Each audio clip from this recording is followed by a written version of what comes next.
resonates with you, because we really have to dispel these myths, these misunderstandings, before we can fully understand what it is that truly drives us. So the first misunderstanding about motivation is that motivation is just about diligence or laziness. So when we say someone isn't motivated, it's often code for that person is lazy, right? But that's not necessarily true.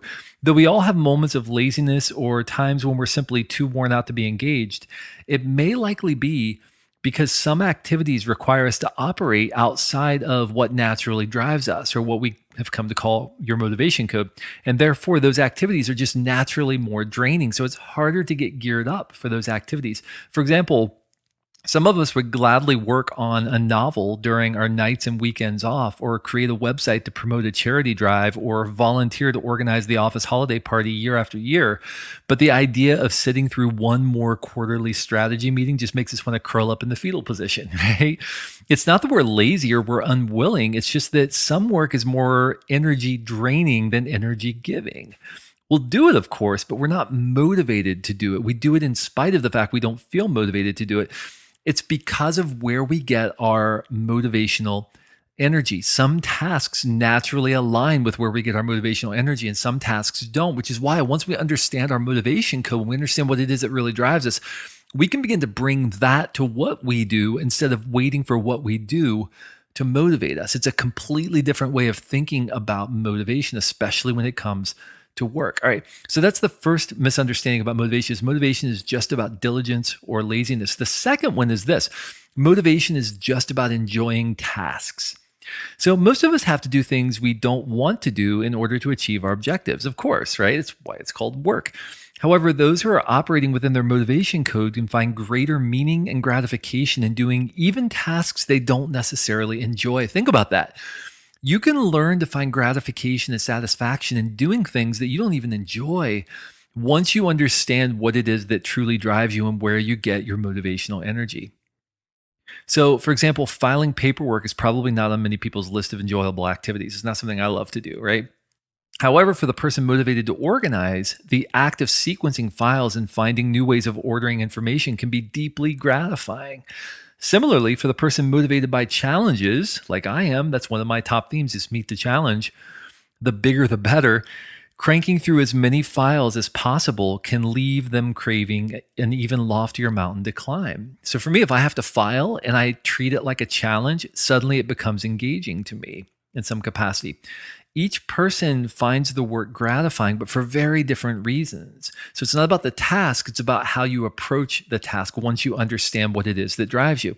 Once you understand how, you can learn to activate your motivation code throughout the day, even for tasks that don't seem terribly exciting. So think about those tasks that you dread in your work. What if you could turn those into something that actually gave you energy instead of completely draining you of energy? Well, that's what we articulate how to do in this book, is how to bring your natural motivation to what you do. Now, does that mean you're going to love everything you do? No, of course not, right? We all have tasks we have to do, but we can learn to bring our motivation to our tasks instead of waiting for our tasks to motivate us. All right, so that's the second myth, is that motivation is just about enjoying tasks. The third myth is this: motivation just naturally comes with the perfect job. So many people jump from job to job throughout their career looking for the perfect fit that will fulfill them. But the truth is, chasing the perfect job is a fool's errand. All jobs have grueling elements. And if you leave a job the moment it becomes uninteresting or boring, you may never develop the expertise necessary to reach a level of true and lasting proficiency. However, understanding your motivation code can help you identify the kinds of environments in which you are more likely to thrive and those that might unnecessarily drain you. So think, for example, of somebody who's really driven to collaborate. That's one of their top motivational themes, is collaborate. And consider the fact that maybe the job that they're vying for, even though it's going to pay a lot more, and even though maybe it's going to offer them more prestige, at the end of the day, they're going to spend more time in a cubicle crunching numbers, or more time in a cubicle working on strategy away from other people. If one of their top motivational themes is collaborate, then even though that job is maybe going to be a job that's going to give them a better lifestyle, or it's going to give them more visibility in their industry, it might completely suck them dry of energy because it's not giving them the opportunity to operate within their sweet spot. Now, here's where this becomes interesting, because once you understand that collaborate is one of your top themes, you can begin seeking out ways to collaborate. You can begin seeking out ways to join a team of people who are doing work that matters or doing work that aligns with your values.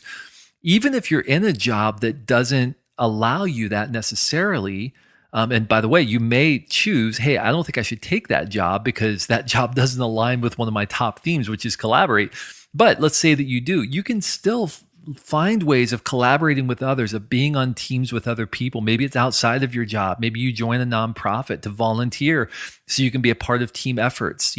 Maybe even in your job, maybe you strategically plan times to be together with other people to work on things together, because collaboration and being together and working on a team effort is so important to you. So again, once you begin to understand this, you can spot patterns in your life where maybe you felt like you were going through a real funk, or maybe you felt like you were simply drained, you weren't energized, you couldn't get the motivational energy necessary to do the work that you were tasked with doing. And you can begin to see those patterns play out in your life in really profound and practical ways, so that you can avoid those pitfalls in the future, whether that's choosing a job, whether that's choosing how you bring yourself to your task, whatever it is. You can begin to bring more of what it is that drives you to what you do every day, and structure your life and your work so that you're more consistently operating within your motivation code. Listen, according to Gallup's 2017 State of the American Workplace report, a mere 33% of employees are engaged at work. 2/3 are actively disengaged workers. That's absolutely incredible. And 21% of employees strongly agree that their performance is managed in a way that motivates them to do outstanding work. 21%, 1 out of 5 people believe they're being motivated in a way that drives their best work. That is simply and purely unacceptable. So we have to dispel with these myths of motivation. The myth that somehow the perfect job is out there. There is no perfect job for you. Listen, I write books for a living, and I don't like to write. On paper, my job makes no sense that I would spend my time writing. But you know what? I'm driven by a theme called make an impact. And I love the impact that my work has and the tangible impact I can see through the act of writing. Even though I don't like to write, I love the impact of my work. And so when I'm sitting down to write, there are a couple of things I have to do. I have to remind myself of the impact this work is going to have. Number two, my number 2 theme is meet the challenge. I have to find ways of making my work challenging. So what I'll typically do is I'll say, I'm going to write 500 words before 9:30 this morning. That's the way I challenge myself, because I don't love to write. So I have to find ways of challenging myself. And then my number 3 motivation is influence behavior. And I know that if I write effectively, I'm going to influence the behavior of the people who read my work. When I'm creating a podcast, if I communicate clearly, I'm going to influence the behavior of the people who are listening to the podcast, listening to the show. So as I have those 3 themes interacting with one another in my life and modifying one another, I can learn to better bring those motivations to what I do, instead of waiting for my work, for my tasks to motivate me.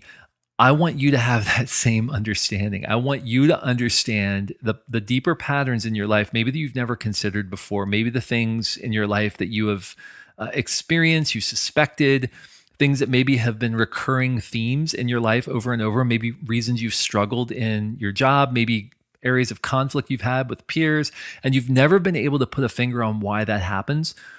So much of that is related to where you get your natural motivational energy, what it is that truly drives you. I want you to have that same understanding.